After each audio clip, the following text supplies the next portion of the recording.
Samajwadi party Uttar Pradesh में अपने संगठन को मजबूत करने की तैयारी में है। नवरात्रि के बाद कई जिलाध्यक्षों में फेरबदल किया जाएगा। इसके लिए जिले के नेताओं का फीडबैक लिया जा रहा है।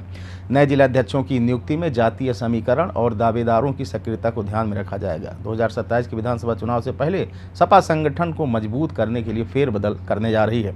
माना जा रहा है कि नवरात्रि के बाद 20 से 25 जिलाध्यक्षों को बदला जा सकता है। श्यामलाल पाल के मई 2024 में प्रदेश अध्यक्ष बनने के बाद यह काम रुका हुआ था। मौजूदा जिलाध्यक्षों में सबसे ज्यादा 55% ओबीसी हैं।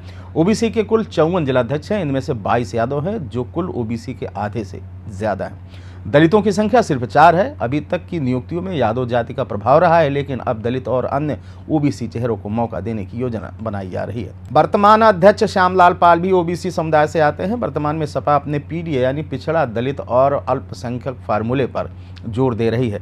ऐसे में अगर पीडीए फार्मूले पर जिलाध्यक्षों की नियुक्ति होती है तो यादव जात की भागीदारी को कम किया जाएगा।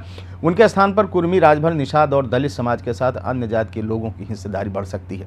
वहीं कांग्रेस ने जिस तरह से मुस्लिम नेताओं को अपनी सूची में जगह दी है, उससे सपा पर भी जिलों में मुस्लिम समाज के लोगों की सम्मानजनक प्रतिनिधित्व का दबाव भी रहेगा। नए जिलाध्यक्षों की सूची में पीडीए फार्मूले को प्राथमिकता दी जाएगी। यह 2024 के लोकसभा चुनाव में सपा की सफलता के बाद पीडीए फार्मूले को और मजबूत करने की रणनीति का एक हिस्सा रहेगा। आमतौर पर सपा में दलित चेहरों को कम ही मौका मिलता रहा है, लेकिन इस बार कई जिलों में दलित नेताओं को जिला अध्यक्ष की जिम्मेदारी दी जा सकती है, जिससे बसपा के कमजोर होने का फायदा उठाया जा सके। नए चेहरों का सिलेक्शन उनके जमीनी स्तर पर काम और संगठन को और मजबूत करने की क्षमता के आधार पर होगा। कुर्मी समाज को पार्टी में अच्छी भागीदारी मिलने की उम्मीद है। अभी तक पार्टी में यादव समाज के लोगों का वर्चस्व रहा है, लेकिन लोकसभा चुनाव में कुर्मी समाज के लोगों ने बढ़ चढ़कर सपा के पक्ष में मतदान किया था। इससे सपा की सीटों में इजाफा हुआ था। मायावती की कमजोरी का फायदा उठाने के लिए दलित समाज को अपनी ओर करने के लिए भी सपा दलित चेहरों पर दांव खेलेगी। अयोध्या से सांसद चुने गए अवधेश प्रसाद को सपा ने दलित आइकॉन बना रखा है। उन्हें अखिलेश यादव ज्यादा तवज्जो दे रहे हैं। कहा जा रहा है कि ऐसे जिले जहां दलित समाज का प्रभाव अधिक है या उनके मतदाताओं की संख्या अधिक है, वहां सपा दलित चेहरे को आगे बढ़ाएगी। इसी तरह अल्पसंख्यक समाज के लोगों को भी कुछ जिलों में आजमाया जा सकता है। वहीं सवर्ण समाज को 5 से 10% हिस्सेदारी मिलने की उम्मीद है। कुल मिलाकर सपा अल्पसंख्यकों की भागीदारी और बढ़ाएगी। कुर्मी समाज ने 2024 के चुनाव में समाजवादी पार्टी का साथ दिया था, इसलिए उसके प्रतिनिधियों की संख्या भी बढ़नी तय मानी जा रही है। अन्य पिछड़ों को भी सपा अपने पीडीए फार्मूले के तहत तवज्जो दे सकती है। जहां तक सवर्ण जाति के प्रतिनिधित्व की बात है तो ये सांकेतिक ही रहेगा।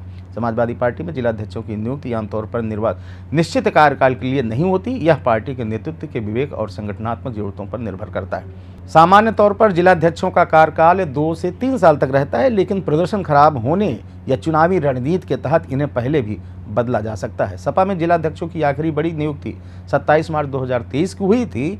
तब लोकसभा चुनाव 2024 की तैयारी के लिए 25 जिलों में अध्यक्ष बदले गए थे। इसके अलावा कुछ जिलों में सितंबर 2023 में संबद्ध संगठनों के अध्यक्षों और पदाधिकारियों की नियुक्ति हुई थी।